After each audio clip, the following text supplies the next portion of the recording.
Baik, terima kasih. Apa kita mulai ya? Sudah jam 9 untuk acara pagi hari ini.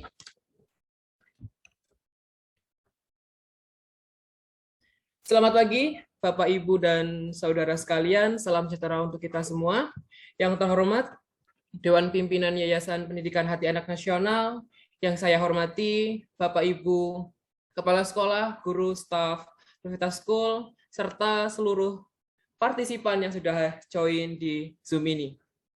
Selamat datang di webinar Universitas School dengan tema Building Resilience in Children dengan narasumber hebat kita yang juga pagi hari ini sudah join di antara kita hadir di Zoom ini, yaitu Ibu Dr. Anda Lani Herawati selaku Kepala Pusat Konseling Universitas Kristen Petra. Oke, sebelum kita mulai, perkenalkan saya Oke Hardiansa selaku moderator yang akan memandu jalannya webinar pada kali ini. Baik, Bapak Ibu sekalian, untuk mengawali webinar pagi hari ini, bersama kita akan membukanya dengan doa agar kiranya webinar pagi hari ini dapat berjalan dengan baik dan juga berjalan lancar. Kepada Mr. Stanley, dipersilahkan waktu dan tempat untuk memimpin doa. Terima kasih, Mr. Oki. Baik, sebelum kita akan mulai webinar, pagi ini kita akan berdoa bersama-sama. Mari kita berdoa. Kami mengucap syukur Tuhan buat hari ini. Terima kasih untuk pimpinan dan penyertaan Tuhan dalam kehidupan kami, sehingga hari ini kami bisa berkumpul dalam acara webinar ini. Terima kasih untuk kemurahan Tuhan dalam hidup kami. Kami berdoa buat rangkaian acara webinar ini dari awal sampai akhirnya. Kami serahkan dalam tangan Tuhan. Kami mohon Tuhan Engkau yang kiranya menolong acara ini agar dapat berjalan dengan baik. Kami berdoa buat setiap perangkat yang kami gunakan, juga sinyal hari ini. Kami berdoa Tuhan Engkau tolong agar dapat menunjang kami untuk webinar agar berjalan dengan baik sampai selesai. Kami juga berdoa buat pembicara hari ini, Ibu Lani, kiranya Tuhan menolong, Tuhan berikan hikmat sehingga apa yang disampaikan hari ini itu betul-betul berguna bagi setiap kami yang mendengarkan, dan kiranya itu dapat kami terapkan dalam kehidupan kami, dalam aktivitas kami, dalam interaksi kami dengan anak-anak kami, juga anak-anak didik kami. Terima kasih Tuhan, terima kasih. Kami juga menyerahkan setiap peserta yang ikut webinar ini. Kiranya Tuhan juga menolong kami agar kami dapat mengikuti acara ini dari awal sampai akhirnya dengan baik, sehingga apa yang kami terima hari ini itu membekali kami untuk kehidupan kami ke depan.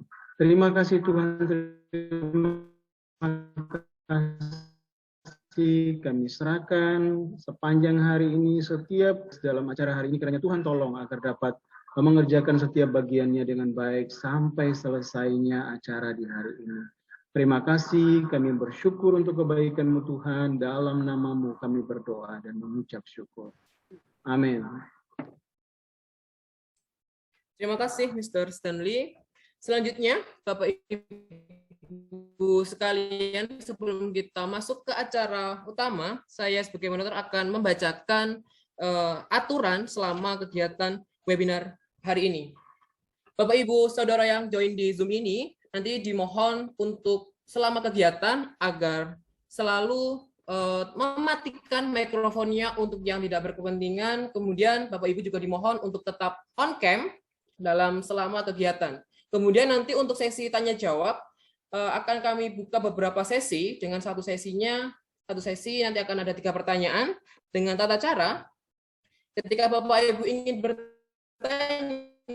Bapak Ibu bisa menggunakan fitur virtual raise hand, angkat tangan secara virtual, dan juga bisa menggunakan kolom chat box, langsung menuliskan di kolom chat, dan nanti sesi tanya jawab akan kami buka setelah pemaparan materi oleh Ibu Lani selesai, seperti itu. Oke, itu tadi sedikit aturan dalam kegiatan webinar. Segera membahasnya kegiatan pada hari ini, tema sesuai dengan tema kita, yaitu building relation in children. Jadi kita akan membangun mengupas tuntas yang dengan narasumber hebat kita, yaitu dari Dr. Anda Ibu Lani Herawati. Jadi kita tahu bagaimana perkembangan anak kita selama pandemi ini. Anak-anak selama ini kan sudah melakukan pembelajaran daring. Pasti ini akan berpengaruh juga terhadap perkembangan mentalnya. Oleh karena itu kita juga harus bisa mengetahui kondisi mental anak kita pada saat ini ketika pembelajaran daring, kemudian juga nanti persiapan pada pembelajaran di tahun depan akan ada target untuk mengikuti pembelajaran luring kembali lagi, seperti itu. Kemudian nanti Ibu Lani juga akan menjelaskan, kita mengupas tuntas tentang apa sih resilience itu, kemudian bagaimana juga membangun resilience atau ketangguhan pada anak, terutama anak-anak ketika dalam belajar di masa pandemi COVID ini nanti seperti apa, seperti itu. Jadi kita ini kesempatan yang luar biasa kita bisa bersama dengan Ibu Lani untuk menyampaikan kita untuk belajar dan terus berkembang untuk mengupgrade, mengetahui bagaimana kondisi mental di anak kita, terutama di saat masa ini, seperti itu. Oke, tidak akan berlama-lama, tapi sebelum kita masuk ke materi, izinkan saya untuk memperkenalkan profil beliau. Bentar, saya izin untuk share screen. Oke. Pemateri kita hari ini bernama lengkap Ibu Dr. Anda Lani Herawati. Beliau kelahiran 24 April tahun 62. Kemudian background pendidikan beliau yaitu pertama adalah sarjana 1 psikologi pendidikan, kemudian juga beliau pernah menempuh pendidikan program minor teologi di Universitas Kristen Satya Wacana. Nah, beliau ini merupakan seorang akademisi, jadi beliau sudah mulai berkiprah di dalam dunia pendidikan sejak tahun 84, ya, sungguh luar biasa. Jadi pertama menjadi dosen di Universitas Kristen Satya Wacana di Salatiga. Kemudian sampai sekarang juga beliau menjabat sebagai sejak tahun 2010 sampai sekarang sebagai Kepala Bagian Konseling Dinamika Kelompok Universitas Kristen Petra, dan juga pada tahun 2012 sampai sekarang beliau menjabat sebagai Pusat Konseling dan juga Pengembangan Pribadi di Universitas Kristen Petra. Ini sungguh luar biasa kiprah beliau di dunia pendidikan juga jadi. Kemudian beliau juga sangat aktif dalam pengembangan diri. Beliau sangat suka belajar rupanya ini. Jadi mulai dari mengikuti beberapa kegiatan dari mulai tahun 99, mulai belajar tentang leadership, dan saat terakhir yaitu beliau mengikuti sertifikasi POYP yang satu ini. Jadi sungguh luar biasa. Selanjutnya bagaimana pengalaman beliau yaitu menjadi fasilitator, instruktur, dan juga menjadi seorang pelatih. Nah, seperti ini. Jadi beliau juga aktif dalam kegiatan jadi pembicara, menjadi seorang pelatih, trainer yang sangat suka berbagi. Jadi mulai dari tahun ini 2015 sekarang beliau adalah trainer LKMMTD. Ini jadi beliau aktif di dalam dunia kemahasiswaan ini beliau. Jadi mengembangkan upgrade skill dari mahasiswanya. Juga beliau pernah menjadi seorang pembicara seminar pendidikan keluarga, pembicara LC Pratama dan LC Media, kemudian dan beberapa pembicara lainnya, dan juga beliau aktif sebagai trainer. Ya, jadi ada trainer lain, salah satunya seperti trainer kepemimpinan di J. Maxwell mahasiswa Universitas Kristen Petra. Jadi pengalamannya sudah tidak diragukan lagi. Jadi kita manfaatkan kesempatan ini untuk kita mengembangkan diri, upgrade skill kita seperti itu. Oke. Demikian tadi profil singkat tentang beliau, yaitu Ibu Dr. Anda Lani Herawati yang akan menyampaikan materi dengan tema Building Relation in Children. Oke, waktu dan kesempatan silakan Ibu untuk menyampaikan materinya. Mohon maaf Ibu masih di mute. Selamat pagi Ibu. Ya, oke, selamat pagi. Ya. Silakan Ibu bisa dimulai. Terima kasih Mr. Oki. Selamat pagi Mr. Stanley. Selamat pagi juga para guru dan juga para orang tua dari Sekolah Luveta. Nah, saya akan share screen dulu ya.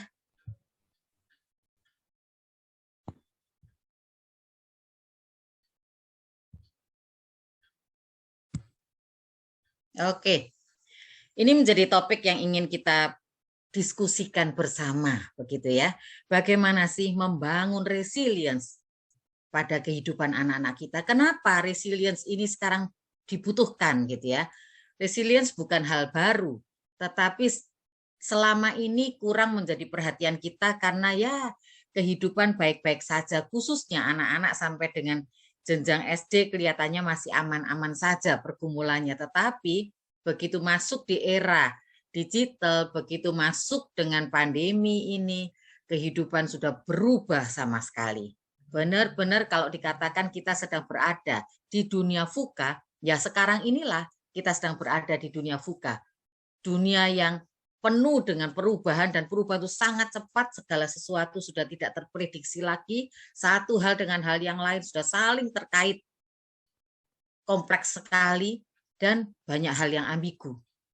Nah, di tengah kondisi seperti ini, bagaimanakah kita sebagai orang tua bisa tetap tegar menghadapi, menghidupi dunia ini, dan bagaimanakah anak-anak kita juga akan bisa tegar. Nah, disinilah anak-anak perlu sekali dibangun resilience-nya, gitu ya. Apa itu resilience? Nanti kita akan lihat. Nah, saya akan mengawali dengan satu klip ini dulu. Beli celana di kota Palu, beli baju di Pekanbaru. Wahai corona, cepatlah berlalu, karena mamaku tidak cocok jadi guru. Oke, Bapak Ibu, ketika lihat atau mendengarkan anak ini gitu ya, apa yang muncul dalam pemikiran Bapak Ibu?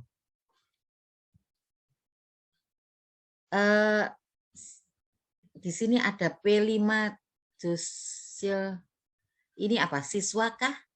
Orang tua siswakah, Mr. Oki? Orang tua dari siswa. Oke, Bapak atau Ibu dari Josial ya. Boleh memberi tanggapan, ini kira-kira apa yang tertangkap oleh Bapak Ibu dari video ini? Monggo Bapak Ibu. Sebelumnya minta maaf, saya lagi di jalan jadi Nggak off cam apa-apa. karena wifi-nya nggak nutupin. Yes, oke. Kalau saya lihat ya, ini anaknya mungkin diajarin mamanya juga kurang telaten ya. Mungkin juga lebih keras karena kan standar orang tua pasti lebih tinggi. Mungkin anaknya nggak betah karena itu ya sepertinya lucu ya, tapi ternyata anaknya juga meluangkan protes dari pantunnya gitu ya. Betul. Betul. Terima kasih Ibu gitu ya sharingnya, berbaginya ya. Benar ya Bapak Ibu ya. Jadi nampaknya anak ini punya sebuah pergumulan. Tatkala merasa aduh, dulu sih ngomong Miss-nya galak, misternya galak. Ternyata gitu ya, diajarin mama, kok tambah mamanya galak. Makanya dia menjerit di dalam mungkin ini apa, TikTok atau apa begitu ya. Dia mengatakan bahwa corona cepat berlalu, mamaku tidak cocok jadi guru gitu ya. Yang menjerit sebenarnya bukan hanya anaknya, juga orang tuanya gitu ya. Aduh, kapan ini berlalu? Semoga gurunya ambil alih tugasku saat ini gitu ya. Sama teriakannya. Bapak Ibu, kenapa ya nih anak punya teriakan begini, sekalipun dia menyatakannya sambil ketawa-ketawa, sungkan-sungkan gitu ya. Kalau kita mau perhatikan kehidupan anak kita, sebenarnya mereka sedang, tatkala mereka harus belajar dengan daring, tatkala mereka harus mengalami tidak ketemu dengan teman, ketika mereka mengalami mereka semakin akrab sekali dengan teknologi, dan mungkin bukan hanya mereka yang akrab dengan teknologi, termasuk orang tuanya. Dulu sulit ketemu sama orang tua, sekarang intens sekali ketemu, tapi kualitas ketemunya beda karena semuanya pegang gadget, semuanya pegang laptop, semuanya menghadap PC karena semua kerja di rumah. Sama-sama ada di satu tempat, tapi pergumulannya sekarang jadi beda. Nah, di tengah kondisi daring ini ternyata anak-anak kita mengalami sebuah kebosanan. bosan dengan kondisi pandemi yang sudah hampir 2 tahun ini. Ketika mereka bosan, apa sih yang sebenarnya menjadi pemicu? Karena mereka kehilangan ruang gerak, Bapak Ibu. Mungkin kita katakan, oh rumah saya besar, Bu. Mereka bisa lari kemana-kemana. Beda. Kalau mereka di sekolah, di lahan sesempit apapun sekolah itu, mereka asik dengan teman-temannya. Main bola lah, lempar-lemparan bola lah, kejar-kejaran, main peta umpet gitu ya. Saling menggoda satu dengan yang lain. Di dalam kelas pun mereka sebenarnya punya ruang gerak. Karena apa? Bisa jalan ke sana, ganggu temennya, pura-pura pinjam pensil lah, pura-pura apa, pokoknya beranjak terus gitu ya. Lemparin temennya lah gitu ya dengan kertas. Mereka punya ruang gerak. Sedangkan sekarang mungkin mereka bisa bergerak di dalam rumah, tapi ruang gerak yang mereka butuhkan itu tidak ada. Itu yang menyebabkan kebosanan tingkat tinggi buat usia anak-anak kita. Dampaknya apa? Karena sudah kehilangan ruang gerak, yang terjadi kebosanan, maka yang muncul adalah jadi pribadi yang mager, malas gerak. Sudah kebiasaan seperti ini, sekarang ya sudah, segala sesuatu jadinya teriak. "Mah, tolong dong ambilin minum. Mbak, tolong dong." Sudah males. Kenapa? Tidak lagi ada ruang gerak yang asik buat mereka.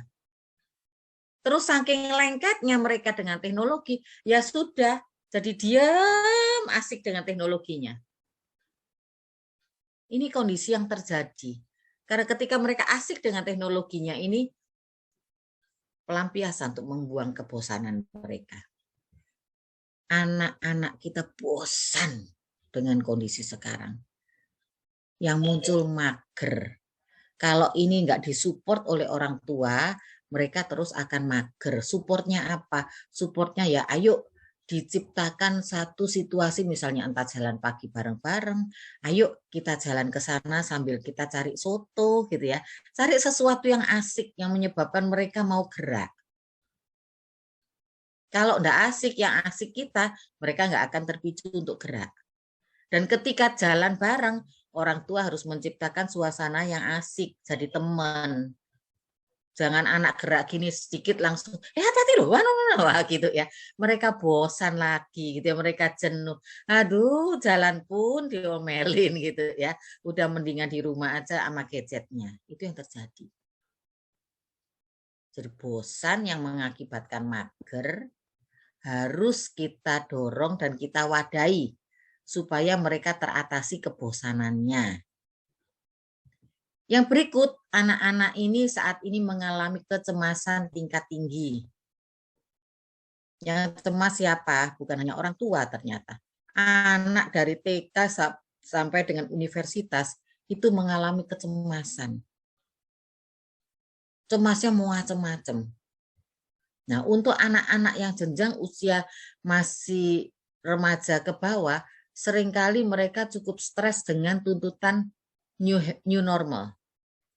Bagaimana masker, bagaimana jaga jarak, bisa dibayangkan ya anak TK jaga jarak itu gimana caranya.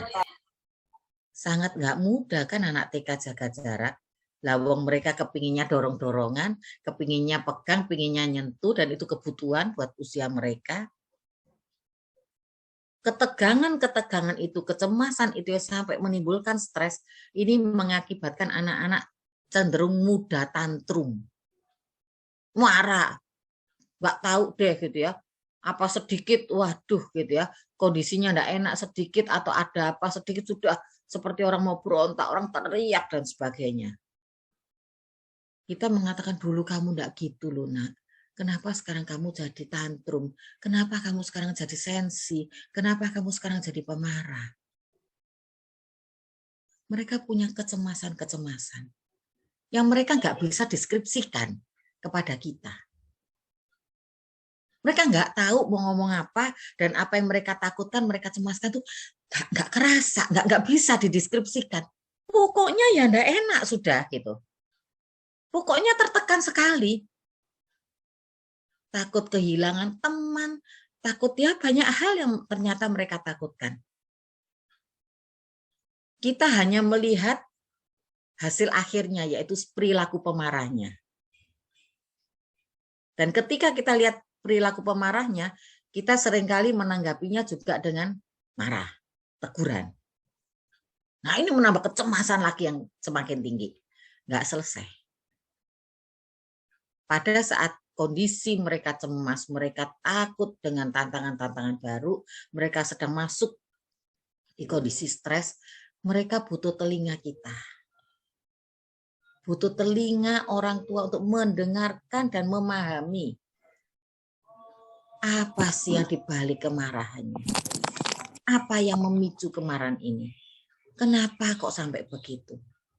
Butuh telinga kita, bukan butuh komentar kita. Komentarnya itu nanti, dan tidak menjudge mereka, tidak menghakimi mereka. Tetapi komentar kita adalah membangun semangat mereka. Dengan kita menerima dulu. Menerima tidak berarti kita menyetujui. Menerima itu memberikan wadah untuk mereka bisa salurkan semua kecemasannya dan mereka merasa, oh aku punya orang tua. Orang tua yang bisa mendengarkan saya.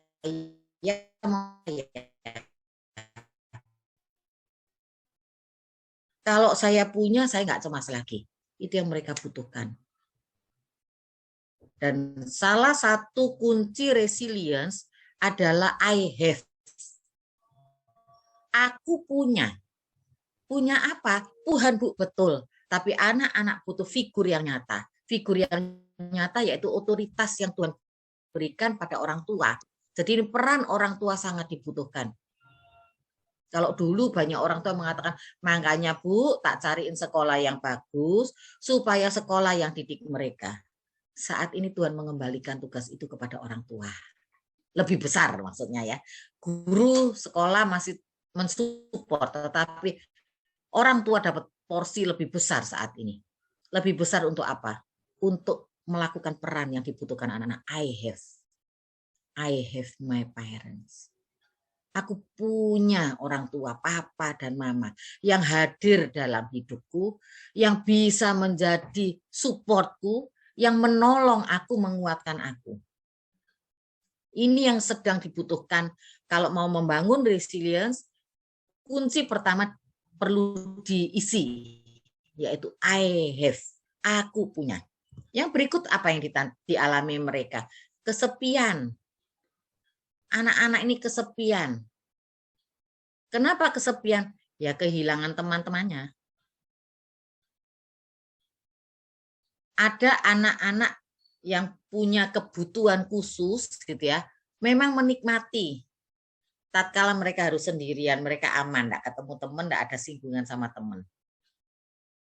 Tapi situasi ini ternyata juga tidak 100% benar. Karena apa? Ada sisi tertentu yang mereka katakan bahwa Mama jangan pergi-pergi ya, aku sepi loh. Artinya apa? Tetap aja dia butuh pribadi yang lain, gitu ya. Dan kalau anak-anak yang kebutuhan khusus itu semakin sendirian terus di rumah, mereka nggak akan belajar untuk memahami orang lain. Jadi kondisi kesepian itu dialami banyak anak, dan kondisi kesepian inilah yang menyebabkan kebutuhan akan I have itu tambah tinggi. Nggak ada teman, ya paling nggak orang tua berperan sebagai teman. Bukan orang tua yang melakukan peran ketika komunikasi sebagai peran orang tua yang hanya menasehati, menegur gitu ya, mengarahkan, enggak. Tapi bisa heart to heart gitu ya. Bisa dari hati ke hati. Saya tertarik istilahnya Norman Wright itu di dalam salah satu buku mengatakan bahwa kalau berkomunikasi butuh nus by nus gitu ya.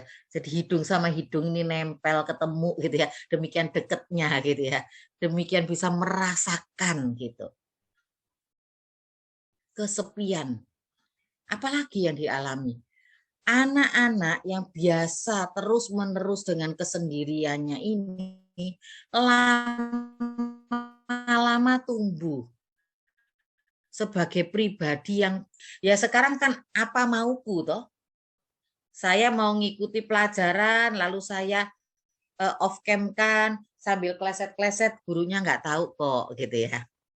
Saya kalau ngasih kuliah saya seringkali panggil di tengah-tengah, ngasih kuliah saya presensi lagi gitu ya. Loh Bu, tadi kan sudah. Ya nggak apa-apa, atau boleh kan saya presensi sekarang gitu ya. Supaya apa? Supaya paling nggak mereka nongol gitu.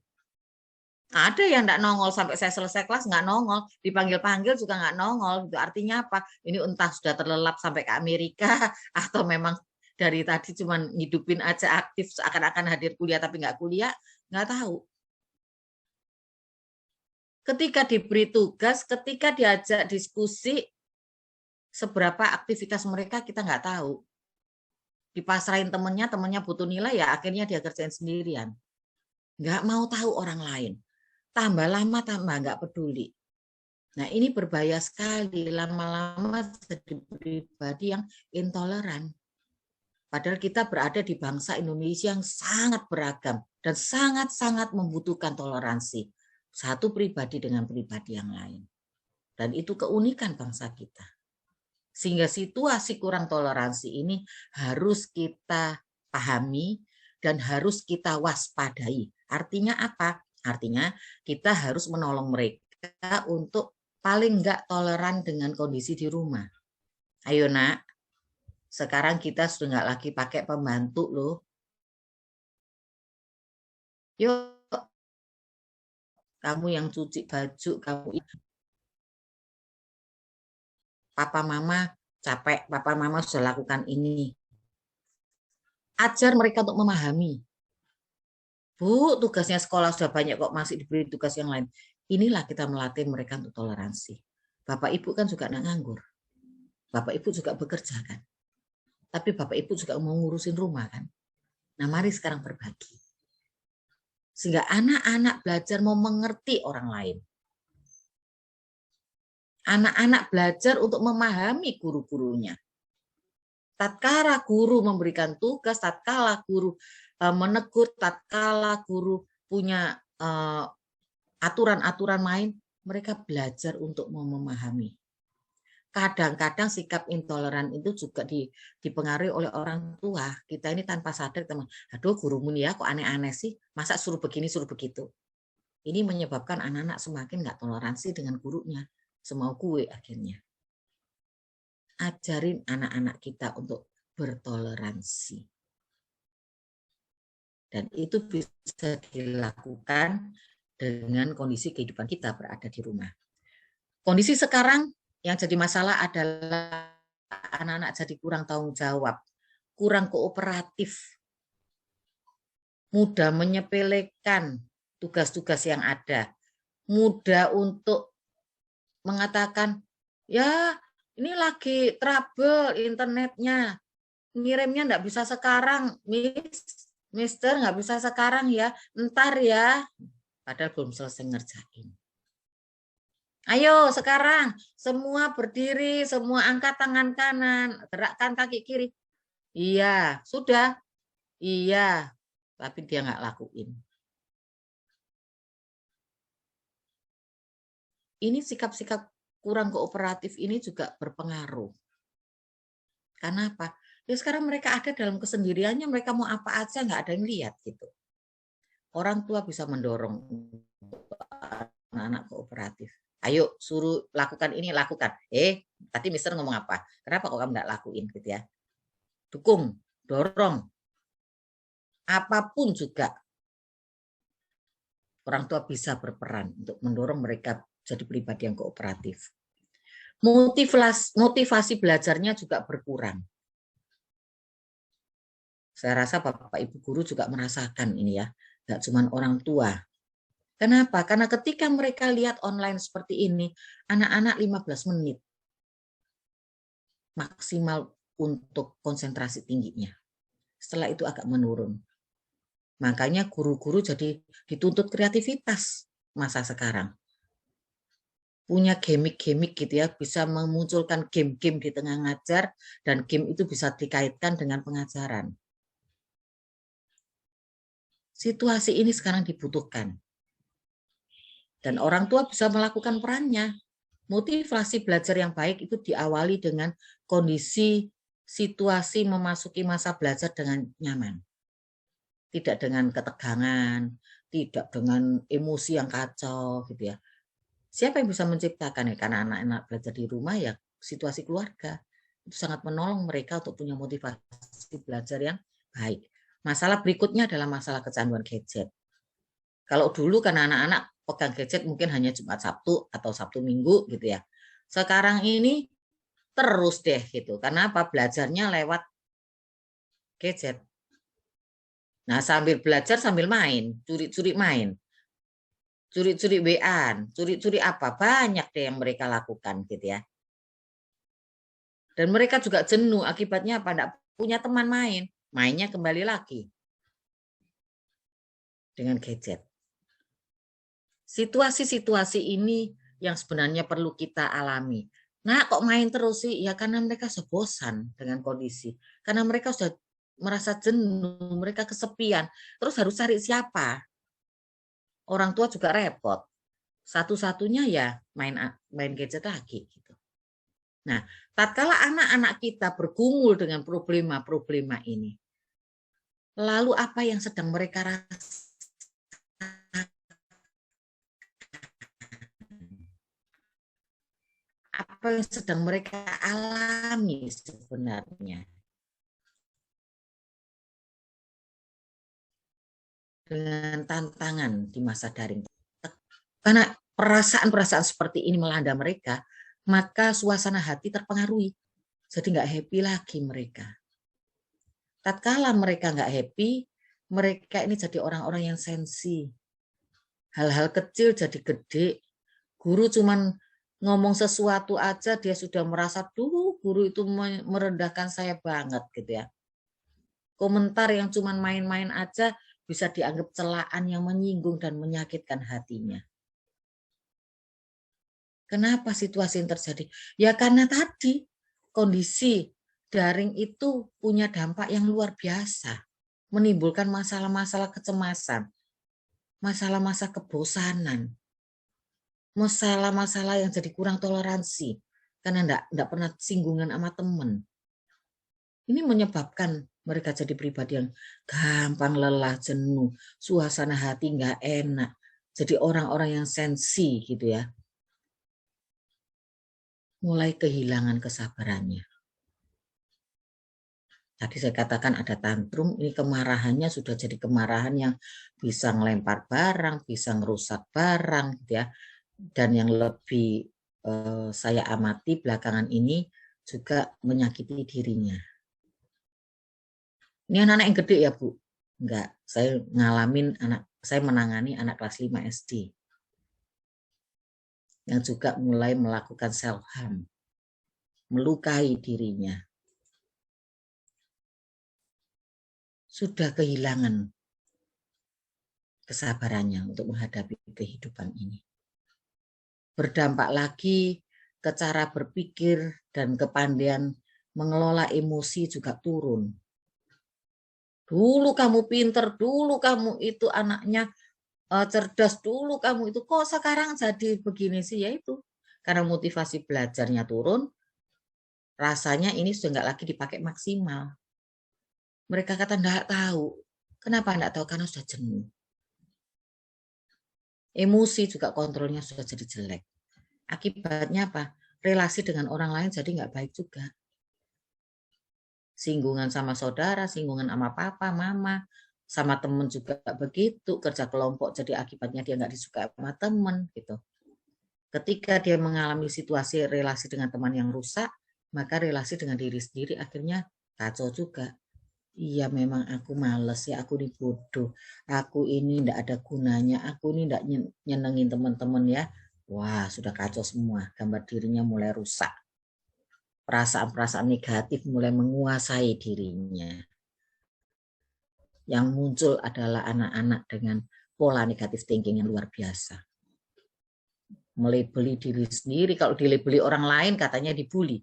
Tapi masa sekarang ini, karena kejenuhan dan stresnya mereka malah ngelabelin diri mereka sendiri gitu. mereka membenci orang-orang yang lebih dari diri mereka dan sebagainya gitu ya. Ini kasus-kasus yang banyak sekali gitu. Nilai-nilai juga mulai kacau gitu. Mereka sering kali sudah mudah menyimpulkan sesuatu dan itu tidak benar kesimpulannya. Ini tantangan yang sedang dihadapi anak-anak kita yang perlu kita pahami. Masa sekarang ini kalau kita mau perhatikan, anak-anak kita ini anak-anak yang cerdas. Anak-anak yang mudah sekali belajar apapun juga dan mudah mencari informasi. Kenapa? Mereka mau searching, mau belajar apapun bisa kok. Mereka bisa dapat masukan banyak hal. Tapi yang jadi masalah sekarang adalah kecerdasan emosi mereka. Dan itulah yang harus kita perhatikan, kecerdasan emosi mereka ini.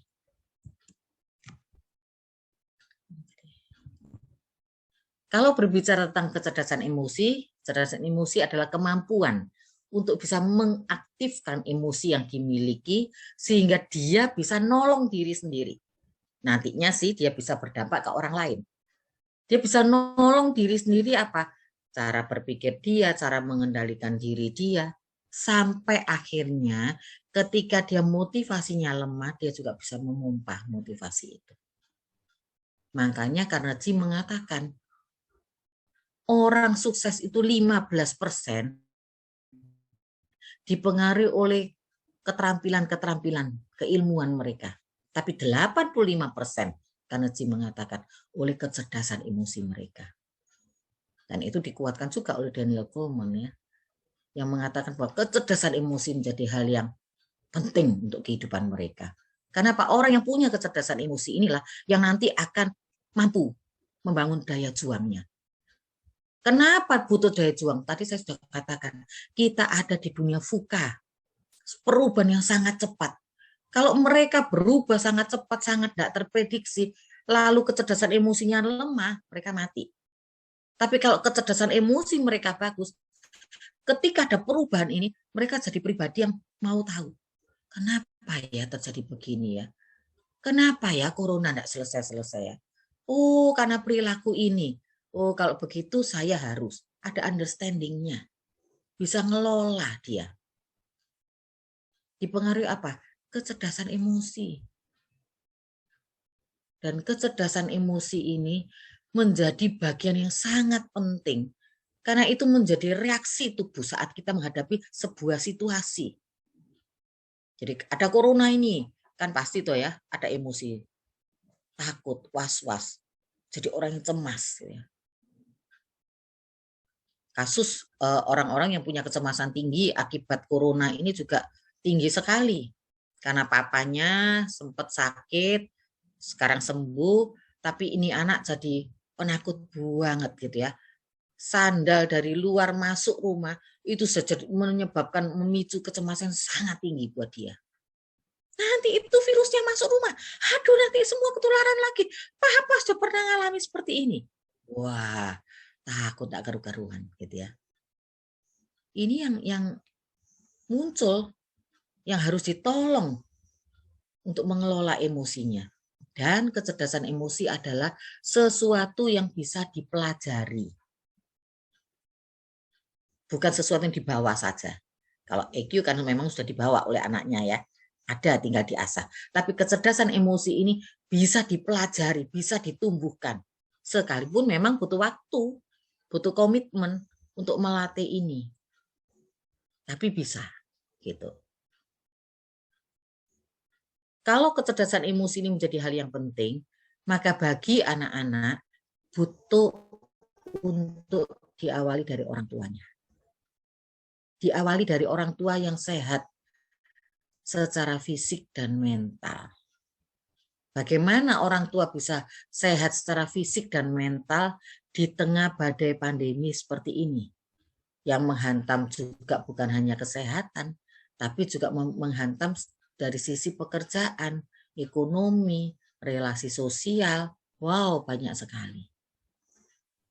Supaya kita bisa sehat fisik dan mental, saya menggambarkan seperti kita ini sedang berada di sebuah perjalanan gitu ya. Misalnya kita ini sedang naik kapal gitu ya, kapal yang bagus.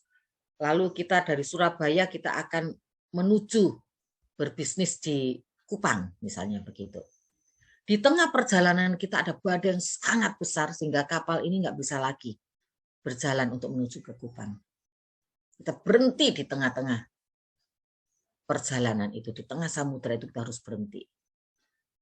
Ketika kita berhenti di sana, kita dihadapkan pilihan. Kita mau apa? Menyerah?